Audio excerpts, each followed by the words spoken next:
Your Coleman road trip grill has two wheels, making it easy to move the grill around. The wheels are made of plastic, and over time they can crack, or the hub can wear, causing a sloppy fit. When either of these problems occur, it is time to replace the wheel. The wheel assembly consists of a new wheel and the necessary mounting hardware. Replacing the wheel assembly is a repair that you can do yourself, and I'm going to show you how. I'll begin by removing the hubcap from the wheel.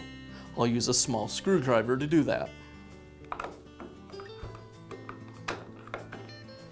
Now I'm going to slide a piece of 2x4 underneath the axle, and that'll get the wheel off the ground, making it easier to remove. I'll use a socket wrench to remove the bolt.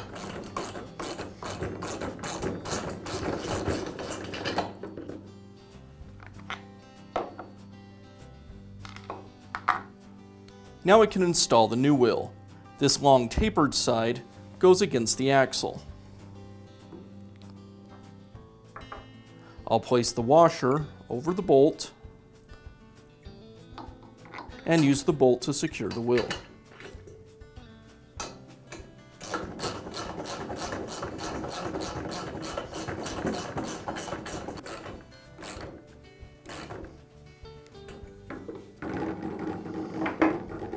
I'll finish by reinstalling the hubcap. I line up the pins on the hubcap with these holes in the wheel.